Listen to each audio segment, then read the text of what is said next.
আজকে তাহলে গোলকের চ্যাপ্টারটা শুরু করছি। তো গোলক মানেই হচ্ছে যে কোনো রকমের গোল জিনিস, যেমন হচ্ছে ফুটবল ধরতে পারো বা ক্রিকেট বল ধরতে পারো, তাহলে ওটা হচ্ছে গোলক। তো গোলকের ভিতরটা ফাঁপাও হতে পারে, নিরেটও হতে পারে, যেমন যেমন খুশি হতে পারে। ওটা তোমাকে অঙ্কে বলে দিবে নিরেট আছে নাকি ফাঁপা আছে। তারপরে গোলকের হচ্ছে কয়টা তল? গোলকের হচ্ছে একটাই তল। গোলকের যেটা বাইরের অংশ সেটাই হচ্ছে একটা তল। কেননা দেখো, চোঙের ব্যাপারে চোঙ যখন করেছিলাম তখনকার কী ছিল, একটা বাইরের দিকের একটা তল ছিল আর একটা উপরের সমান একটা সমতল ছিল। কিন্তু গোলকের ক্ষেত্রে একটাই তল, সেটাই হচ্ছে বক্রতল। তো আগের ক্ষেত্রে কি করতাম, বক্রতল আলাদাভাবে বের করতাম আর সমগ্রতল দুটোকে জুড়ে বের করতাম। কিন্তু এখানে বক্রতল যেহেতু একটাই, তাহলে বক্রতল যেটা সেটাই হচ্ছে সমগ্রতল। তো আগে সূত্রগুলো করবো। তো গোলকের বক্রতল বা সমগ্রতল একটাই জিনিস, তাহলে গোলকের বক্রতলের সূত্রটা হচ্ছে, বক্রতলের সূত্র হচ্ছে 4πr², যেখানে আরটা কি, আর হচ্ছে গোলকটার ব্যাসার্ধ। তাহলে যেহেতু ক্ষেত্রফল আছে তাহলে এর একক কী হয়ে যাবে, বর্গ একক হয়ে যাবে। তারপর গোলকের হচ্ছে আয়তন। এবার আয়তনের আগেই বললাম যে আয়তন যখন বের করবো তখন তোমাকে বলেই দেবে যে নিরেট আছে না ফাঁপা আছে।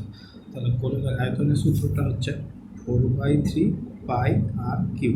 যেহেতু আয়তন তাহলে হচ্ছে এর একক নির্ণয় করব। তারপরে এবারে হচ্ছে গোলকের এই দুটোই সূত্র। এবারে মেনলি হচ্ছে এবার অর্ধগোলক যদি হয়, যদি গোলকটাকে অর্ধেক করে কাটা হয়, তো অর্ধেক করে কাটা হলে দেখতে হবে এইরকম। তাহলে এর দেখো কয়টা তল, অর্ধগোলক যদি বলে তাহলে অর্ধগোলকের এই দিকটা হবে বক্রতল, কিন্তু কাটার পরে এই দিকটা সমতল হয়ে যাবে। তাহলে দুটো তল হচ্ছে, অর্ধগোলক যখন হবে তখন তো দুটো তল। তাহলে এর বেলায় বক্রতলের ক্ষেত্রফল আলাদা হবে, আবার সমগ্রতলের ক্ষেত্রফল আলাদা হবে। সমগ্রতল যখন বের করবো তখন এই সমতলটাও হবে আর এই বক্রতলটাকে নেওয়া হবে। তাহলে এই বক্রতলটা কি হচ্ছে, বক্রতলের ক্ষেত্রফল কি হবে, গোটা যেটা গোলক ছিল তার অর্ধেক হয়ে যাবে। তাহলে গোটা গোলকের বক্রতল কত ছিল, বক্রতলের ক্ষেত্রফল 4πr² ছিল। তাহলে নিরেট অর্ধগোলক যদি হয়, অর্ধগোলকের এর অর্ধেক হবে, মানে 2 দিয়ে ভাগ করলে কত হচ্ছে 2πr², এত বর্গ একক। তারপরে এবারে সমগ্রতল যদি বলি, তো সমগ্রতল যখন হবে তাহলে এই বক্রতলটা তো নিবই, এই নিচের বক্রতলটা তো নিবই। বক্রতলটা তো তাহলে 2πr² এখন পেলাম। আর উপরের এইটা, তো উপরের এইখানে ব্যাসার্ধ বলা হয়েছিল আর, তার মানে এইটুকুটা হচ্ছে আর। আর উপরের এই সমতলের অংশটা দেখতে কীরকম হবে, দেখতে হবে বৃত্তর মতো। যদি একটা গোলককে অর্ধেক করে কাটো তাহলে এটা উপরেরটা বৃত্তের মতন দেখতে হবে। তো বৃত্তের ক্ষেত্রফল কত হয়, πr²। তাহলে এর সাথে πr² যোগ হয়ে যাবে। তাহলে এখানে πr² কটা হলো, দুটো, আর এখানে হচ্ছে একটা। তাহলে টোটাল কথা হলো 3টে πr²। তাহলে নিরেট অর্ধগোলকের সমগ্রতলের ক্ষেত্রফলটা কত হয়ে যাচ্ছে, 3πr², এত বর্গ একক। যেহেতু ক্ষেত্রফল আছে তাহলে বর্গ একক হবে। এবারে লাস্ট হচ্ছে নিরেট অর্ধগোলকের আয়তন। এবার আয়তনটা কত হবে, এর যেটা গোলক ছিল বড় গোলকটা, তো বড় গোলকের অর্ধেক অংশটাই তো অর্ধগোলকটা। তাহলে বড় গোলকের যেটা আয়তন তার থেকে অর্ধেক হবে। তো বড় গোলকের আয়তন কত, 4/3πr³ এত কোনো একক। তাহলে এর অর্ধেক অর্ধগোলকের ক্ষেত্রে 2 দিয়ে ভাগ হয়ে যাবে, তাহলে কত হয়ে যাবে, কাটাকুটি করে 2/3πr³ এত ঘন একক। এই চ্যাপ্টারের জন্য এই 5টাই সূত্র। এরপরে অঙ্কগুলো এবার পুষে দেখি 12, যেটা 183 পেজে আছে, সেটা এবার চালু করব। এবারে 1 নম্বর অঙ্কটা করি। 1 নম্বর অঙ্কে কী বলেছে, বলেছে একটি গোলকের ব্যাসার্ধের দৈর্ঘ্য 10.5 সেমি হলে, তাহলে গোলকের ব্যাসার্ধকে আমরা আর দিয়ে বলি, তাহলে গোলকের ব্যাসার্ধ আর = 10.5 সেমি বলে দিয়েছে। এবারে কী বের করতে বলেছে, বলেছে সমগ্রতলের ক্ষেত্রফল বের করতে। তো সমগ্রতলের ক্ষেত্রফলের আমরা সূত্র জানি, 4πr², এটাই সমগ্রতল। আচ্ছা, গোলকের ক্ষেত্রে সমগ্রতল আর বক্রতল একই, যেখানে যেমন বলবে। যদি বক্রতল বলে তাহলে বক্রতল দিয়ে ভাষা লিখবো, আর যদি সমগ্রতল বলে তাহলে সমগ্রতল দিয়ে ভাষা লিখবো। তাহলে সমগ্রতলের সূত্রটা কী হচ্ছে, 4πr²। তাহলে 4 এইবার মানগুলো বসিয়ে দিই তাহলেই হয়ে গেল। তাহলে 4 থাকলো, পায়ের বদলে 22/7 বসালাম, আর স্কোয়ার, আর এর মান কত 10.5, তো আর স্কোয়ার আছে, তাহলে 10.5 দুবার লিখবো, তারপরে দশমিক উঠিয়ে কাটাকুটি করে যেটা বেরোবে সেটাই অ্যান্সার। তো আর এককটা কী হবে, এককটা আর এর একক ব্যাসার্ধের একক কী ছিল, সেমি ছিল, তাহলে ক্ষেত্রফলের এককটা সেমি স্কোয়ার, ব্যাস এইটুকুটাই হবে। তারপর 2 নম্বরটা কী বলেছে, বলেছে একটি চামড়ার বল তৈরি করতে প্রতি বর্গ সেমি 17.50 টাকা হিসাবে এত টাকা লেগেছে। তার মানে এবার কি বলেছে, বলটির ব্যাসের দৈর্ঘ্য হিসাব করতে। তো প্রথমেই ব্যাসার্ধ জানি না, তাহলে বলটির ব্যাসার্ধ ধরে নিলাম আর সেমি। আচ্ছা কী বলেছিল, চামড়ার বলটা তৈরি করতে, তো বল যেহেতু তৈরি করতে, তো এমনি সাধারণ একটা বলের ভিতর অংশটা ফাঁপা থাকে, তাহলে উপরের যেটা ইয়ে আছে উপরেরটাই থাকে, তাহলে উপরেরটা বলতে মানে সমগ্রতল বা বক্রতল বলছে। তাহলে সমগ্রতলের ক্ষেত্রফলটা আমাকে বের করতে হচ্ছে, সমগ্রতলের ক্ষেত্রফলটা ব্যাসার্ধ যেহেতু আর, তাহলে সমগ্রতলের ক্ষেত্রফল 4πr², এত বর্গ সেমি হচ্ছে। তো বলে দিয়েছে তোমাকে প্রতি বর্গ সেমিতে এত টাকা খরচ হয়েছে, দিয়ে টোটাল এত টাকা লেগেছে, তাহলে 1 বর্গ সেমিতে খরচ এত টাকা, আর বলটার ক্ষেত্রফল কত, এত বর্গ সেমি, 4πr² বর্গ সেমি, তাহলে এত বর্গ সেমিতে খরচ গুণ হয়ে গেলো, তাহলে এত টাকা। তো এটাই তো মোট আমার খরচ। তো আবার প্রশ্ন অনুসারে আমাকে বলে দিয়েছে, তাহলে এইটা মানেই হচ্ছে প্রশ্ন অনুসারে যেটা বলে দিয়েছে এত টাকা, ব্যাস এখান থেকে r² কত হয়ে যাবে, এই দিক গোটাটা বাই নিচে হচ্ছে 4π আর 17.50 এত টাকা। এবার এদিকে 2 ঘর আগে দশমিক, 2 ঘর আগে দশমিক কেটে গেল, বা তুমি ইন্টু 100 ইন্টু ওর নিচে ইন্টু 100 করে 100 কেটে দিতে পারো। আচ্ছা তারপরে 0 কেটে গেল, এরপরে পায়ের মানটা বসিয়েছি, পায়ের মানটা 22/7, তো নিচে 22 থাকলো আর এই নিচের 7টা উপরে উপরে চলে গেল, তাহলে 22/7 ওইটা হলো। এবার তারপরে কাটাকুটি করে পেয়েছি r² মান 196/100, তাহলে আর এর মানটা হচ্ছে √196/100 করে হচ্ছে 196√14, 100√10 দিয়ে 1.4। তো আমাকে কী বের করতে বলেছিল, আমাকে বলেছিল ব্যাস বের করতে। ব্যাস মানে 2 ব্যাসার্ধের দ্বিগুণ, তাহলে ব্যাসার্ধকে 2 দিয়ে গুণ করে ব্যাস এটা ব্যাসটা পেরিয়ে হবে। তারপরে 3 নম্বর কী বলেছে, স্কুলে শর্টপাট খেলার জন্য যে বলটি ব্যবহার করা হয় তার ব্যাসের দৈর্ঘ্য 7 সেমি। তাহলে ব্যাসের দৈর্ঘ্য আমাকে 7 সেমি বলে দিয়েছে, তাহলে ব্যাসার্ধ আমরা জানি 7/2 সেমি। তারপরে কী বলেছে, বলটিতে কত ঘন সেমি লোহা আছে, কত ঘন সেমি লোহা মানে আয়তন বের করতে বলেছে। তাহলে আয়তন বের করে নিই, আয়তনের সূত্র কি 4/3 পাই আর কি, তাহলে 4/3 থেকে গেলো, পায়ের মান 22/7 বসে গেলো, আর এর মান কত 7/3, কবার বসবে কিউব আছে, তাহলে 3 আর 7/2 করে, তাহলে কাটাকুটি করে নিয়ে কত বেরোচ্ছে 539/3, এটাকে পূর্ণতে লিখলাম 179/2, এত ঘন সেমি, ব্যাস।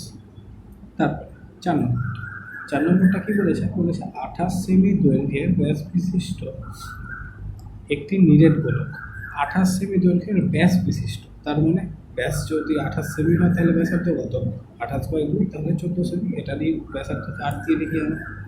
তারপরে কী বলেছে, নিরেট গোলক জলে সম্পূর্ণভাবে নিমজ্জিত করলে যে পরিমাণ জল অপসারিত করে, আর্কিমিডিসের সূত্র করেছিলাম আগে, আর আর্কিমিডিসের সূত্র, প্রবলতার সূত্র, এগুলো করা হয়েছিল সম্ভবত 8 বা 9-এ করা হয়েছিল তোমাদের ভৌতবিজ্ঞানে। তো ওইখানে কী বলেছিল যে সম্পূর্ণভাবে জলে যদি নিমজ্জিত করো তাহলে বস্তুটার যা আয়তন হয় ঠিক সেই পরিমাণ জলই অপসারিত করে। তাহলে বস্তুটার আয়তন এখানে কী বের করতে বলেছে, যে পরিমাণ জল অপসারিত করে, কত পরিমাণ জল অপসারিত করে, নিচের যা আয়তন সেই পরিমাণ জলই অপসারিত করে। তাহলে নিচের যা আয়তন, তাহলে আয়তন বের করতে বলছে আমার, তাহলে আয়তন কত হচ্ছে 4/3 পাই r³ সূত্র, তাহলে 4/3 পায়ের মান 22/7, আর মানে কত 14, তাহলে 14 × 14 × 14, ব্যাস গুণ করে দিয়ে কাটাকুটি করে এইটা বেরিয়েছে, তারপরে ভাগ করে পূর্ণতে করে নিয়ে এত ঘন সেমি, এটাই হয়ে গেল উত্তর। তারপরে 5 নম্বরটা এটা বলেছে, কোনো গোলাকার গ্যাস বেলুন ফোলাবার সময়ে তার ব্যাসার্ধের দৈর্ঘ্য 7 সেমি থেকে 21 সেমি হলে, তাহলে প্রথমে ছিল 7 সেমি, পরে হলো 21 সেমি, তাহলে প্রথমের পূর্বের ব্যাসার্ধ কত r1 নাম দিয়েছি, r1টা হচ্ছে 7 সেমি, আর পরের ব্যাসার্ধ হচ্ছে 21 সেমি। তো বেলুনের পরের ব্যাসার্ধ হচ্ছে R2 নাম দিয়েছি, সেটা হচ্ছে 21 সেমি। তারপরে বলেছে বেলুনটির পূর্বের ও পরের সমগ্র তলের ক্ষেত্রফল অনুপাত বের করতে। তাহলে পূর্বের সমগ্র তলের ক্ষেত্রফল কত হয়? 4πr² R1 এখানে, তাহলে R1 স্কোয়ার, তাহলে 4πr1 এর মান কত? 7, তাহলে 7 এর স্কোয়ার এত বর্গ সেমি। আর পরের বেলায় কত হবে? 4πr2 এর স্কোয়ার, যেহেতু পরের বার ব্যাসার্ধ কত? R2, তাহলে 4πr2 এর স্কোয়ার, তাহলে R2 এর মান কত? 21, তাহলে 21 এর স্কোয়ার এত বর্গ সেমি। তাহলে কি বলেছে এদের মধ্যে? অনুপাত। তাহলে পূর্বের আর পরের বেলুনের পূর্বের আর পরের সমগ্র তলের অনুপাতটা কত হয়ে যাচ্ছে? 4π প্রথমটা ইস্টু দ্বিতীয়টা। তারপরে 4π আর 4π কাটাকুটি চলে গেল, তাহলে এখানে 7 এর স্কোয়ার থাকে, এটাকে লিখলাম 7 × 7, আর এখানে 21 এর স্কোয়ার থাকছে 21 × 21 লিখলাম। তাহলে 7 দিয়ে 21 কাটাকুটি করে এখানে 3, আবার 7 দিয়ে 21 এখানে কাটাকুটি করে এখানে 3, তাহলে এদিকে পড়ে থাকলো 1 আর এদিকে হলো 3 × 3 মানে 9, তাহলে 1:9, এটাই হয়ে গেল উত্তর। তারপরে 6 নম্বরটা বলেছে অর্ধগোলাকৃতি একটি বাটি তৈরি করতে এত বর্গ সেমির পাত লেগেছে এত বর্গ সেমি। বাটি যেহেতু বলেছে, তাহলে বাটির ওই সমতলের অংশটা কিন্তু থাকে না। পাত কি থাকে? ওই সমতলের অংশটাতে থাকে না, থাকে শুধু ওই বক্রতলের ওই পোর্শনটাতে থাকে বাটির ক্ষেত্রে। তাহলে বাটিটার আমাকে ব্যাসার্ধ তো আগে ধরে নিতে হবে, ধরে নিলাম ব্যাসার্ধ R সেমি, বাটির মুখের ব্যাসার্ধটা R সেমি ধরে নিচ্ছি। তাহলে যেহেতু এখানে কি বের করতে হবে আমাকে? শুধু বক্রতলটা, যেহেতু আগে এখনই বললাম যে বাটির ক্ষেত্রে উপরের সমতলটাতে ধাতু তো থাকছে না, শুধু বক্রতলে থাকছে, তাহলে বাটির বক্রতলের ক্ষেত্রফল কত হয়? অর্ধগোলকের ক্ষেত্রে 2πr²। তাহলে এত ক্ষেত্রফল যুক্ত এত বর্গ সেমি পাত লাগছে আমার, তো আমাকে তো বলে দিয়েছে এত বর্গ সেমি পাত লাগে, আবার 127.237, তাহলে এটা মানেই হচ্ছে এটা 127.237। তাহলে 2 তো থাকলো, পায়ের মানটা বসালাম R², তাহলে এটাকে পূর্ণ ভাঙিয়ে এটা হলো নিচের 7 আর নিচের 7 কেটে গেল দিয়ে, তাহলে R² এর মানটা বের করলাম, তাহলে এটা 2 × 22, তাহলে 81/4 হলো। আর এর মানটা কত হয়ে যাবে? দুটো বার হয়ে গেল, 81/4 মানে 9/2। তাহলে আমাকে উত্তর কি চাইছিল? ব্যাস চেয়েছে, বাটির মুখের ব্যাস কত? তাহলে ব্যাস মানে কত? ব্যাসার্ধের 3, তাহলে ব্যাসার্ধকে 2 দিয়ে গুণ করলে পেয়ে গেল 9 সেমি। তারপরে 7 নম্বরটা, এটা কি বলেছে? একটি নিরেট লোহার গোলার ব্যাসার্ধের দৈর্ঘ্য 2.1 সেমি। তাহলে ব্যাসার্ধের দৈর্ঘ্য বলে দিয়েছে, তাহলে আর মানে 2.1 বলে দিয়েছে এটা। তারপরে বলেছে ওই গোলাটিতে কত ঘন সেমি লোহা আছে, মানে ঘন সেমি লোহা আছে মানে আয়তন বের করতে বলেছে। তাহলে আয়তনের সূত্র কি? 4/3πr³। তাহলে 4/3 পায়ের মান 22 এর 7, আর আর এর মান কত? 2.1 সেমি। তাহলে 2.1 কিংবা একটাতে দশমিক উঠিয়ে নিচে 10 করেছি, 7 আর 7 কেটে 7 আর 21 কেটেছি, 3 আর 21 কেটেছি, 7 করেছি, আর 7 আর 7 কেটে দিয়েছি, দিয়ে যা হবে সেটাই হচ্ছে উত্তর। উপরেরগুলো গুণ করেছি আগে, উপরেরগুলো গুণ করে উপরে এই 388.08 হয়েছে, আর নিচে 10 ছিল, তাহলে 10-এর জন্য আর এক ঘর দশমিক আগিয়ে চলে এসছে, তাহলে 38.808 এত হচ্ছে। আর কি বলেছিল? ওই লোহার গোলার বক্রতলের ক্ষেত্রফল। আবার একই রকম বক্রতলের ক্ষেত্রফলের সূত্র কি? 4πr²। তাহলে মানগুলো বসিয়ে দিলাম, সব মানগুলো বসিয়ে যা হলো সেটাই হচ্ছে উত্তর। ব্যাস। তারপরে 8 নম্বর কি বলেছে? একটি নিরেট সিসার গোলকের ব্যাসের দৈর্ঘ্য 14 সেমি। তাহলে ব্যাস বলে দিয়েছে, তাহলে ব্যাসার্ধ কত হয়ে যাবে? 7 সেমি। ব্যাসার্ধ তাহলে 7 সেমি বলেছে। এবার এই গোলকটিকে গলিয়ে মানে আয়তন বের করতে বলেছে, তাহলে আয়তন বের করে নিলাম। তাহলে আয়তনের সূত্র কি? 4/3πr³। তাহলে 4/3, পায়ের মান 22 এর 7, আর মানে ব্যাসার্ধ, তাহলে 7 × 7 × 7 3বার R³। এখানে আলাদাভাবে 4/3πr³ এর সূত্রটা লিখিনি, একবারে করে দিয়েছি। এবারে কি বলেছিল? ওই গোলকটিকে গলিয়ে এত সেমি দৈর্ঘ্যের ব্যাসার্ধের কতগুলো নিরেট গোলক তৈরি করা যাবে। তাহলে যে নতুন নিরেট গোলকগুলো তৈরি হচ্ছে তার ব্যাসার্ধ কত বলে দিয়েছে? 3.5। তাহলে ছোটো নিরেট গোলকের ব্যাসার্ধ 3.5। তাহলে প্রত্যেকটার আয়তন কত বের করে নিই? তাহলে ছোটো নিরেটগুলোর প্রত্যেকটার আয়তন 4/3 পাই আর কিউ হয়, তো পায়ের মান 22/7, আর মানে এখনকার আর মানে 3.5 3.5 3.5 এত 15 তাহলে আমার কাছে মোট আছে এত, আর এক একটা আয়তন হচ্ছে এত, তাহলে কতগুলো তৈরি করা যায় ভাগ করতে হয়। যেমন তোমার কাছে আছে 10 টাকা, চারজনকে, তোমার কাছে আছে 10 টাকা, তুমি 5জনকে ভাগ করে দিচ্ছ, 5জনকে প্রত্যেককে 2 টাকা করে দিচ্ছ, তার মানে তাহলে কী করছো, ভাগ করে করছো, তাহলে কত হচ্ছে, বাই বাই করে দাও, তাহলে এটা বাই এটা, বড়টা বাই ছোটোটা, তারপরে কাটাকুটি করে দেখো উত্তর কত আসছে, উত্তরে 8 এলো, তাহলে 8টা। একই রকম আছে 14 নম্বর অঙ্কটা। 14 নম্বর অঙ্কটা পুরো 8 সেমি দৈর্ঘ্যের ব্যাসার্ধের একটি নিরেট গোলককে গলিয়ে, তার মানে এইখানে হচ্ছে 8 সেমি ব্যাসার্ধ বলেছে, তাহলে এখানে হয়ে যাচ্ছে ব্যাসার্ধের, এখানে 7-এর জায়গায় 8 হয়ে যাচ্ছে। তারপরে আয়তন বের করবো, যেহেতু বলেছিল গোলক গলিয়ে, তাহলে আয়তন বের করে নিয়েছি, এখানে 8 × 8 × 8 হয়েছে। তারপরে বলেছে গোলকটিকে গলিয়ে 1 সেমি দৈর্ঘ্যের ব্যাসার্ধের কয়টা নিরেট গোলক তৈরি করা যাবে, মানে 3.5-এর জায়গায় হচ্ছে এখানে 1 সেমি ব্যাসার্ধ, তাহলে 3.5-এর এখানে 1, তাহলে এখানে 1, এখানে 1, এখানে 1, তাহলে শুধুমাত্র নিচে পড়ে থাকছে 4/3 × 22-এর সাথে, এই পুরো পার্ট 1 হয়ে গেছে, এখানে 8 × 8 × 8 আছে, ব্যাস এটা কেটে গেল, তাহলে 8 × 8 × 8 এটা হচ্ছে উত্তর, তাহলে গুণ করে যা হবে সেটাই হয়ে যাবে উত্তর, মানে 512 এরকম আসবে, 512 উত্তর হবে। এটা হচ্ছে 14 নম্বরটা, এটা সেম অঙ্ক আছে, এটা কিন্তু করতে হবে।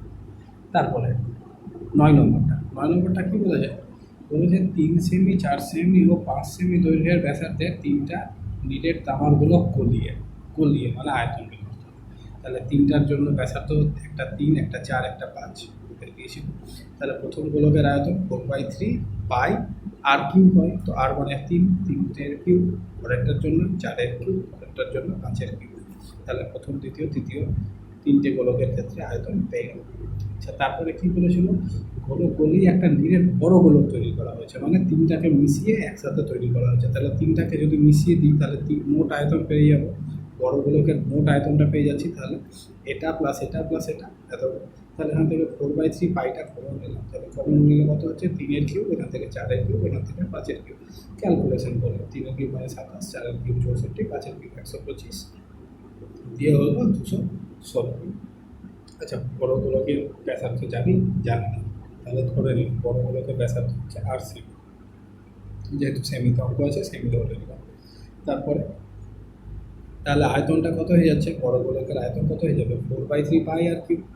আচ্ছা, এই আয়তন আর বড় গোলকের এই আয়তন সমান, যেহেতু 3টাকে মানে মিশিয়ে বড় গোলকটা তৈরি করা হয়েছে, তাহলে প্রশ্ন অনুসারে তাহলে এটা আর এটা ইকুয়াল, শর্ত অনুসারে তাহলে এটা আর এটা ইকুয়াল, তাহলে এখান থেকে 4/3 পাই কেটে গেল, তাহলে আর এর কিউব মানে 216, তাহলে আর কিউব মানে, তাহলে 216কে কত লেখা যায়, 6-এর কিউব, তাহলে আর মানে 6 সেমি, উত্তর এটাই চেয়েছিল, আর এবার ব্যাসার্ধের মানটা চেয়েছে। তারপরে 10 নম্বরটা কি বলছে, একটি অর্ধগোলাকৃতি গম্বুজের ভূমিতলের ব্যাসের দৈর্ঘ্য 42 ডেসিমিল বলে দিয়েছে, তাহলে অর্ধগোলকের ভূমিতলের ব্যাসের দৈর্ঘ্য বলেছে 42, তাহলে ব্যাসার্ধ কত হয়ে যাবে 42/2, তাহলে 21 ডেসিমিল। তারপরে বলেছে গম্বুজটির উপরিতল রং করতে প্রতি বর্গ মিটার 35 টাকা হিসাবে কত খরচ পড়বে, প্রতি বর্গ মিটারে বলেছে, তার মানে এই ডেসিমিটারকে মিটারে করতে হবে, তাহলে 2.1 মিটার হয়ে গেলো, 10 দিয়ে ভাগ করতে হয় ডেসিমি থেকে মিটারে যেতে গেলে, তাহলে 2.1 মিটার হলো। আচ্ছা, এটা গম্বুজ মানে এই রকম বলেছে আসলে, মানে এই যে এই রকম আছে গম্বুজটা, এইটা হচ্ছে মেঝে, এটা হলো মেঝের পাটটা, আর এটা হচ্ছে গম্বুজটা, অর্ধগোলাকৃতি গম্বুজের এই বক্রতলটাকে রং করবে। আচ্ছা, তাহলে কি বলেছে, আর বক্রতল বের করতে হবে, তাহলে উপরিতলটা রং করতে, মানে উপরিতল বলতে এই বক্রতলটা রং করবে, তাহলে বক্রতলের সূত্র কি, অর্ধগোলক যেহেতু, তাহলে 2 পাই আর স্কোয়ার, তাহলে 2 পায়ের মান 22/7, আর মানে 2.1, তাহলে হচ্ছে আর স্কোয়ার আছে, তাহলে 2.1 × 2.1, দশমিকটা উঠিয়ে দিয়েছি, নিচে 10 হয়ে গেছে, 7 আর 21 কেটে 3 হয়েছে, দিয়ে এইটা হয়েছে 2 × 22 × 3 × 21/100 এত বর্গ মিটার। তাহলে 1 বর্গ মিটারের খরচ বলে দিয়েছে 35 টাকা। তাহলে 1 বর্গ মিটারের খরচ 35 টাকা। তাহলে এই এত বর্গ মিটারে খরচ কত? এখানে 2 হবে, সরি, এখানে 2 হবে, 2 ইন্টু 22, এখানে 2 এসছে, 2 ইন্টু 22। তাহলে এত বর্গ মিটারের মোট খরচ কত হচ্ছে? তাহলে গুণ করে দিতে হবে। তাহলে 35 ইন্টু এই করাটা, তারপরে কাটাকুটি করে বেরিয়েছে 4851 তাহলে ভাগ করে দশমিকে এনে টাকা পয়সার উপর দশমিক আনতে হবে। তাহলে 970 টাকা 20 পয়সা। ব্যাস, তারপরে এবারে 11 নম্বরটা কি বলেছে? বলেছে একই ধাতুর পাত থেকে দুটি ফাঁপা গোলকের ব্যাসের দৈর্ঘ্য যথাক্রমে 21 সেমি ও 17.5 সেমি। তাহলে ব্যাস বলেছে, তাহলে ব্যাসার্ধ কত হয়ে যাবে? একটা 21/2 আর একটা 17.5/2, এত সেমি হয়ে যাচ্ছে। এবারে বলেছে গোলকটি তৈরি করতে যে পরিমাণ ধাতুর পাত লেগেছে, কিন্তু ধাতুর পাত মানে হচ্ছে বাইরের পোর্শনটা, গোলকের বাইরের পোর্শনটা। তার মানে আমাকে বের করতে বলছে বক্রতলের ক্ষেত্রফলটা। তাহলে বক্রতল বা সমগ্রতল বলতে পারবো, একই ব্যাপার, গোলকের একটাই তল। তাহলে প্রথম ফাঁপা গোলকের বক্রতলের ক্ষেত্রফল কত হয়ে যাচ্ছে? 4πr² সূত্রটা। তাহলে 4πr মানে কত? 21/2 প্রথমটার জন্য, তাহলে 21/2 এর স্কোয়ার। দ্বিতীয়টার জন্য কত হয়ে যাবে? 4π17.5/2 এর স্কোয়ার, এত বলেছে। তাহলে কি বলেছিল তারপরে? যে পরিমাণ ধাতুর পাত লেগেছে তাদের অনুপাত, মানে এদের অনুপাত বের করতে বলেছে। তার মানে তাহলে এই গোটাটা ইস্টু এই গোটাটা, ব্যাস। তাহলে 4π চলে গেল। তাহলে 21/2 ইন্টু 21/2, ওটাকে লিখেছি 21 ইন্টু 21/2 গুণ। এখানেও তাই একই রকম 17.5/2 দুবার করে আছে। নিচের 2 কেটে গেল। তাহলে 21 ইন্টু 21, আর এখানে 17.5 ইন্টু 17.5। ব্যাস, এবারে এইভাবে কাটাকুটি করে 21 ইন্টু 21/17.5 ইন্টু 17.5। ব্যাস, এবার দশমিকে উঠাও, দশমিক এখানে উঠলো, এখানে উঠলো। তাহলে এখানে একটা 10, এটার জন্য আরেকটা 10, দুটো 10 হলো। এবারে কাটাকুটি করে যা আসবে সেটা হচ্ছে 36/25, এইটা আসবে। তাহলে এখানে লিখেছি 36/25। ব্যাস, আজকের জন্য এত দূরই। 1 থেকে 11 আর 14, মানে 12টা অঙ্ক হলো। পরের দিন বাকি যে কটা আছে সব ছোটো ছোটো অঙ্ক, তাহলে ওটা বাকিটা পরের দিন দিয়ে দেবো। সেইটা করো, তাহলে অসুবিধা হলে আবার বলবো।